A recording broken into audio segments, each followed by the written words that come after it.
Okay, so today we are talking about object-oriented. We're talking about objects and classes. That's what we'll talk about today in programming. Considering the last items that we talked about the last time, which were loops. The last time we covered loops, so today we should cover classes, object constructors, and passing data, so that we start strings and inheritance.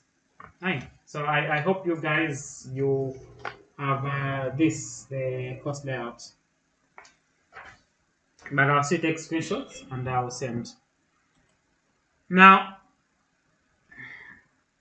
a class is basically considered as a blueprint from which objects are created from. Think of a class like a blueprint for the house. The blueprint for a house is the one that determines how your house you look like, where the door would be, where the bedroom would be, where the kitchen would be. So that's the basic job of a blueprint, to define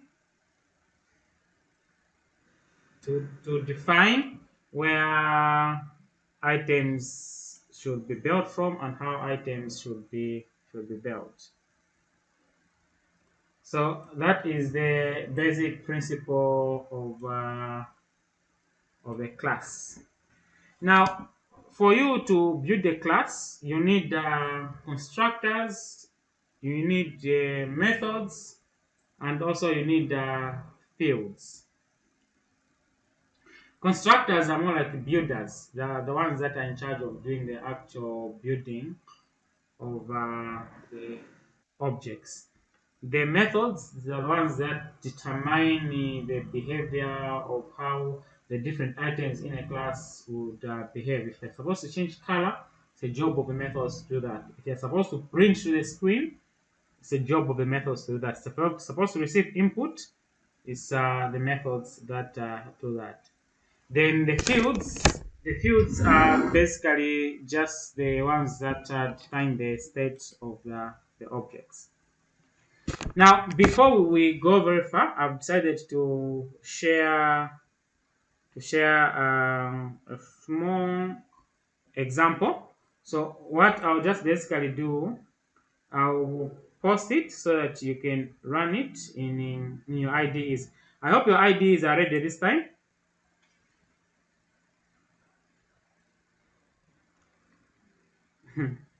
Are they ready? We'll be referring to what we'll do in our ID quite often in this same 1 hour. So I'm saying I hope your IDs are ready.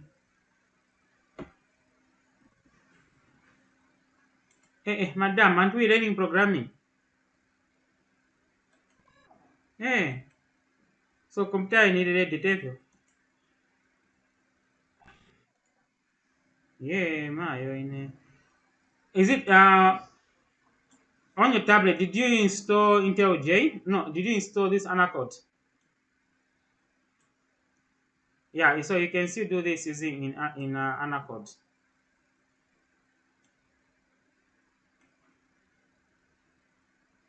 Madam, programming is all about practicing. No matter how much we talk about programming, if we don't practice, it comes back to work done zero.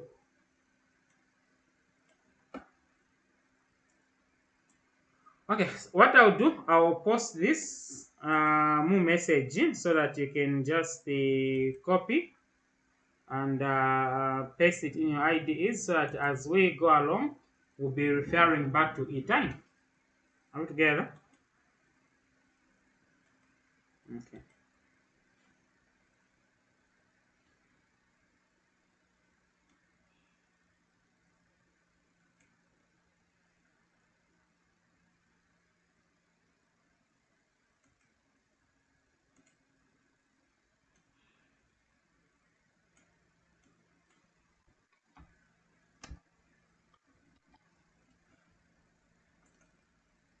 I'm trying to paste it, but it's cutting. Okay. Can I send a text file instead? Okay.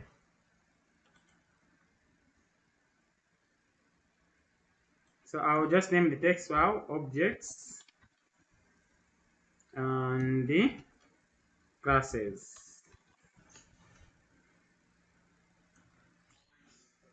I'm okay. How are you? Nice to hear from you. Long time.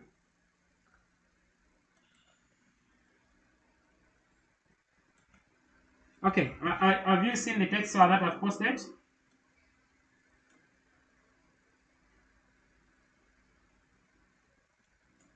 I've not seen it.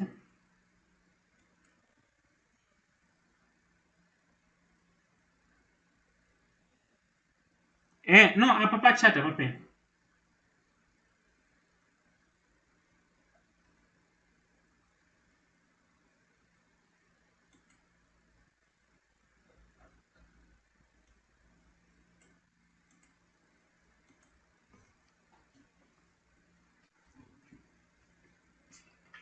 You have seen it now?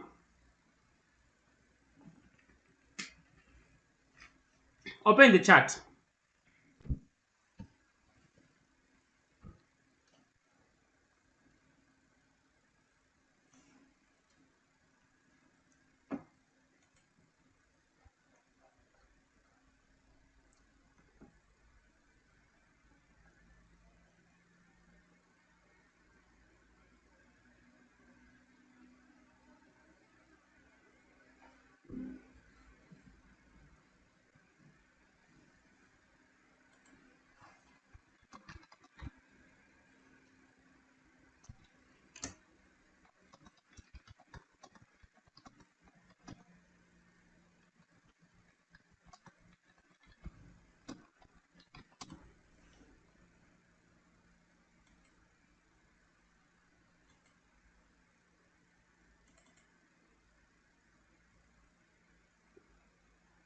Okay, so you have opened it, right?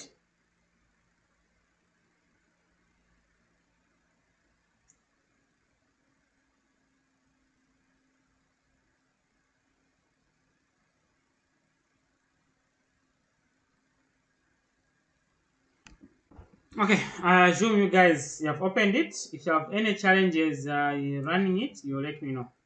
Fine. But it's the same method that we use for opening and running.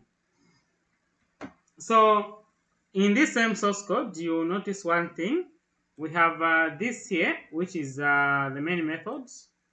Are you able to see the screen I'm highlighting? Okay. Okay, thank you.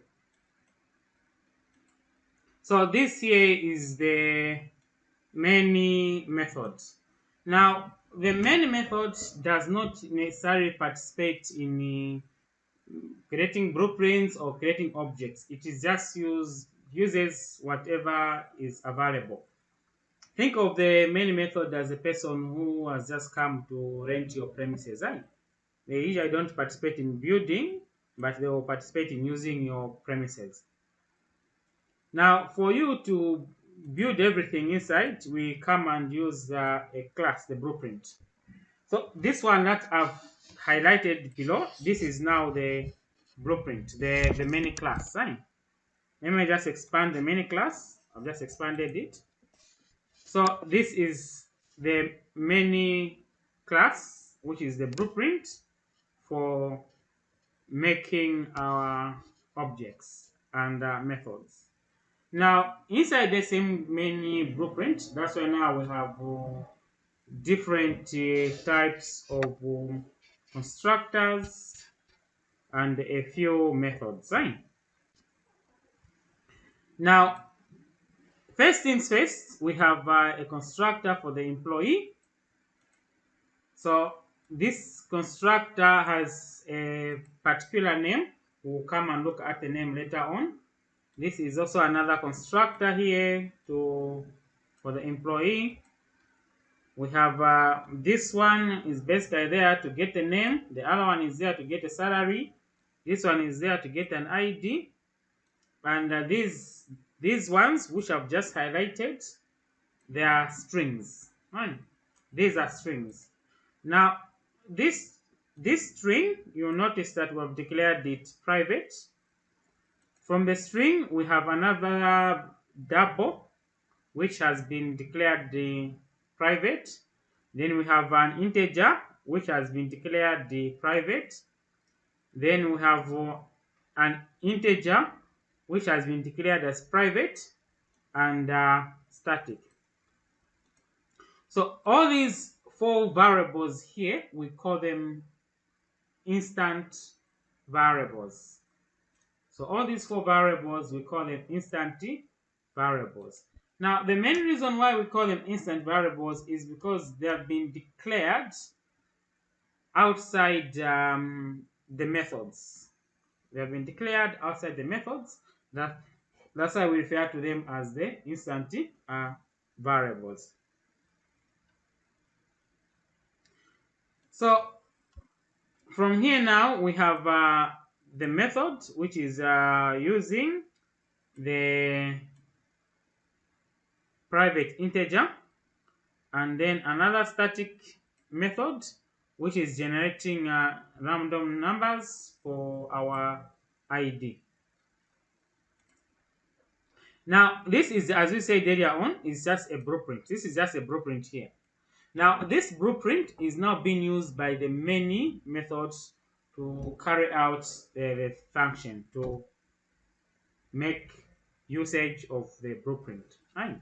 Blueprint mulima constructors, mulima methods, mulima objects, mulima. So now, using the blueprint now, you need to take note of one item. Why? First item, most important item, is the name of the class. Right? Now, this class, its name is employee. Now, for you to use this class, which is the blueprint name of the employee, you always have to refer back to it and create an object using the method which you are going to use. Right? So in this case, you come and put up the name of the class, which is employee. Then you give it a name, staff. Then you create the new object, new employee. Right? Once you create new employee, you can now use the staff. You can have staff, the first staff. Then you state, okay, this same staff is a new employee, and this same new employee, the name can be Henry with a salary of 4p. Another employee, we have not mentioned the name, but has a salary of 6,000. Then we have a third employee whom we have not stated the name, and we have also not stated the amount of the employee. Now, declarations of employees in this manner with different arguments is what we basically call function overloading, right? Which we'll come and discuss as we proceed in object-oriented programming. Right? So I wanted you guys just to, we are introducing classes and objects, right? So before we go further into classes and objects, I wanted us to look at a source code which has a class and different objects and different methods in there. Are we together? Yes. So that we get an overview of what we'll be talking about the whole lesson. That's why I've given you that source code that you have. That's why I said we'll be referring to it time and again. Right? Now this one here, this one which I've highlighted is what we basically call function overloading. A function having multiple different parameters, right, is what we call function overloading. The same function, but it can have different parameters. Right? Now these are the items which I said we will come and discuss them, not today, but in maybe tomorrow. All together. But our interest today is the class, which I've highlighted, the constructors, and the objects inside the class. Are we together? Now, with function overloading, you notice one thing. We have this one, the first object, the employee, with how many arguments? 2 arguments, string n and double s, right? And has got a name and a salary. the same employee who is just a double. You have seen this one, just double, right? With just the integer sharp. The other employee with nothing. Are we together? If you want, you can introduce items in there. It's fine. If you want, you can introduce sign. But as I said, it's better we come and discuss this in a lesson for another day. You can introduce, let me say, string s, but make wire, integer y, right? Integer y, and let me say double. Okay, maybe double is too much. Let me say character z. All together. Now, once you do that, you now need to come and initialize this. Okay, name is equals to x. Are we together? Then maybe salary is equals to y. Fine. Salary is equals to y. Salary is equals to y. Fine. Salary is equals to y. Where is y? Y is here. Oh, okay. I was actually trying to figure out where the error was coming from. Okay, so from here now, let me introduce a character, private character. Let me say this is int id, int name, int salary. Let me say here I have character z.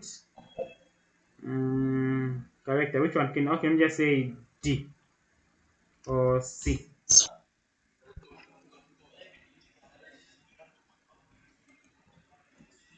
No, these are instant variables. Yes, so we're just trying to define how we can use them. Okay. So you have seen this C that I declared as instant variable there, right? I can now come and say it's equals to Z. Yeah, you can. Okay, let's not have C. Let's have CZ. Right? CZ is quite different. Then here we have CZ. Right? You have seen that, huh? Right? Now that means now when we come here Nombapa, we cannot just have that. We need to put the 3 items that we declared pants here. Fine. So we start with a name. Let me say John, followed by salary, 64 penny, since these are the monies we have been stealing.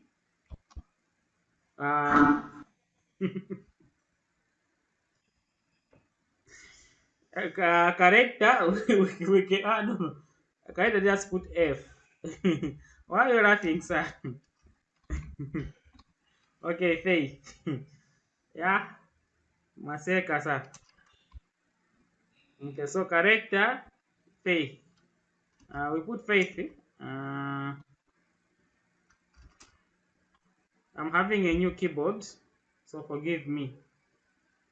We'll have T. T for, okay, we'll just don't ask me whether T is standing for wine. We'll just put T there, but we don't know what it's standing for. It's not tempo. So you have seen how you can work about with the function overloading, right? So that's an example function overloading. But these I said we'll come and talk about them later when we'll be talking about object-oriented playing with object and inheritance in more details, right? So for the meantime, let's go back to our day's digest. That was just a brief of what we are going to be working with. Time.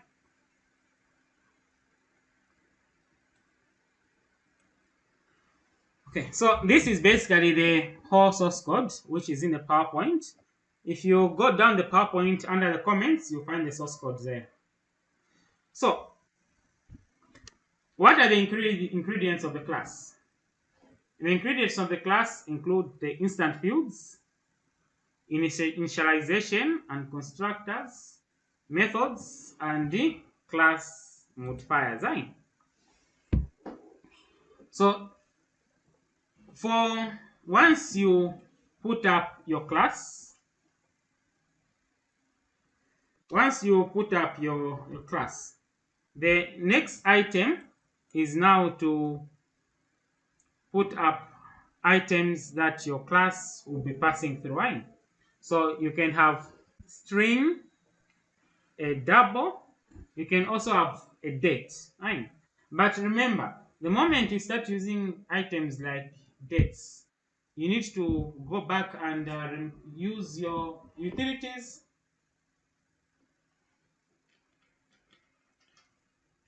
You need to go back and put up Java utilities on top there, like what we did the last time when we were looking at input and output all together. Now, from there now, after you put up your class, you can declare your variables as public. When you declare them as public, that means they can be accessed anywhere in the program. Right? You can declare them as private or as protected. Are we together? From there now, you need to put up on a function. Right? Now, with a function is just basically there to perform some computations. Right? You can also declare a function inside the class to perform some computations.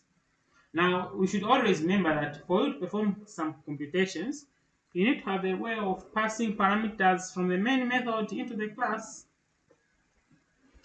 So now let's suppose we want to calculate a salary raise, a salary increment time.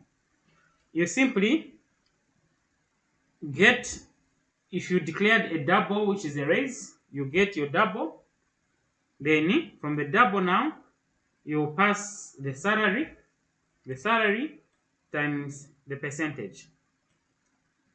Now, what you are going to return is now what you can now come and pass back to the main method. Right? Now, please take note, this salary that is here, it has been declared as an instant variable, which is here. Meaning anywhere inside the class, this double salary can be used. Are we together? For raise has been declared and initialized at the same time. This is raise. It has been declared and initialized. So the same way we were putting up functions inside the method, it's the same way you also put up functions inside the class. Are we together? So we basically call this an access modifier. Right? Are we together? Yes, we are together. Now, if you want your method to be accessed inside the program, you need to come and declare your method as public. Now, since we're talking about methods here, every method needs a name. Every method needs a name. So in this instance, our method has been given a name, raise salary. So this is the name of our method. Now, if you notice quite well here, we are not, this method is not returning, it's not having any, producing any value as per se, because most of those are being done by the main method. Right? By the main method, where we have static void main, but this one is just there to do some computation for us. So because it's not returning any value, you don't forget to declare it as a void. That's how we start static public void raise salary, because it's not returning any specified value. It will just return whatever you have given it from the main method. Are we together? Are we together? You're lost, eh? We are saying in a method, you can have access modifiers. Right? We all know what a modifier is, right? Something that you can use to change something is basically a modifier, isn't it? Anything that can produce a change is a modifier, right? Thank you. Now, in our case here, we're talking about a method that is used to produce results, right? So this method that is used to produce results, you give it a name. Fine, you cannot just have a method without a name. So in our instance here, our method has been given a name of raise salary. Fine. Now for this method to be accessed by the main method, you need to declare it as public. You know, a public place anyone can visit it. Therefore, so you declare it as public. So because it's not returning any value, you declare it as public void. Altogether, void that means it's empty. Fine. So public void raises salary. That means you have declared the method inside the class. Altogether. Yeah. Now you notice that when you declare this method, this as method is doing some computation. You have seen the computation is doing. It is calculating the raise based on the salary and the percentage, right?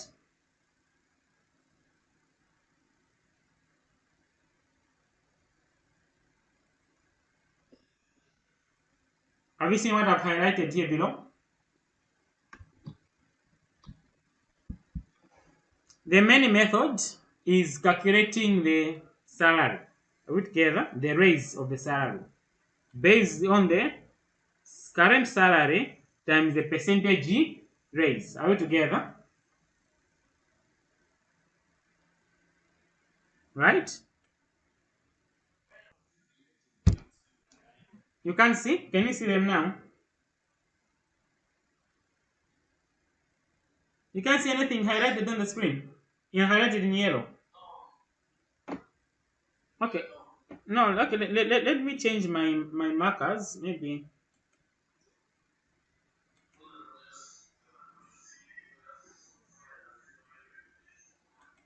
No, no, no. I'm changing the frame to a different one.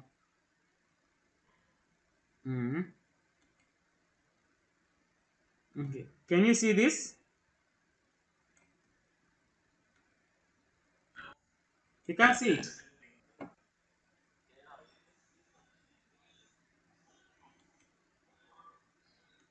You can't see this, which is in red.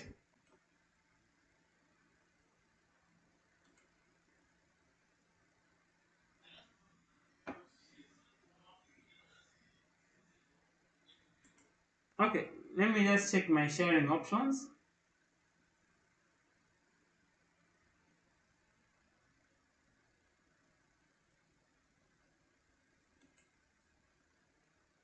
No, I should be able to see that. Okay, okay, nice. It's. Let me use these annotations for this. Okay. Can you see this? Can you see this now? Okay. So we are saying we have the main method which has been given a name. Right? Public void raise salary. Right? Now because this one has been declared as public, it can be accessed anywhere inside the method. Right? Now this same class, the employee class, right, has some parameters in it. One of the parameters which are in there is this method for calculating the salary. Are we together? Now the other parameter that is of importance inside the class is the salary. Are we together? Which has been declared as private. Are we together? Now, when you declare something private inside the class, you cannot use it anywhere apart from mu class muli amwine. Are we together? Are we together?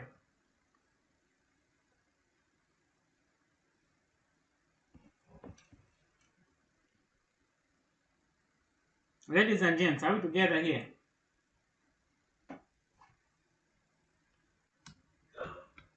Hello, I can get you very loud and clear. I can get you very loud and clear.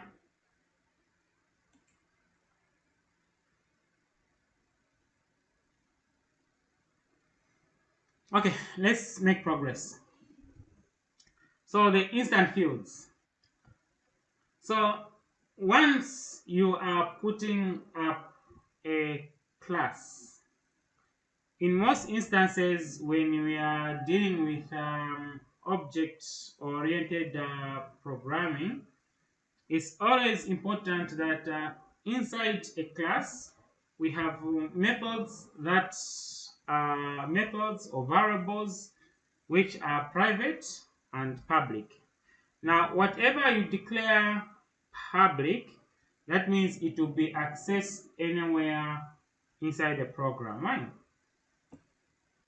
Now, when you declare something as private, that means it will only be accessed not anywhere inside the program, but only inside the class. Are we together? Now, we have certain methods that are able to perform some computations. Fine. Now, those methods that are able to perform computations, but they don't retain any value, you declare them as public key void. Fine. If it's not retaining any value, you declare it as the public key void. So like this instance, this is a method. It's a method that is not returning any value, so we declare it as the public public void.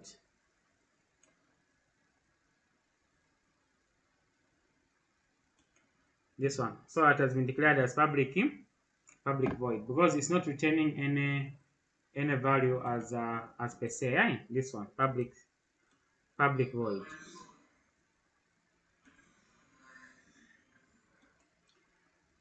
Then this one is returning the value public double get salary. Now the public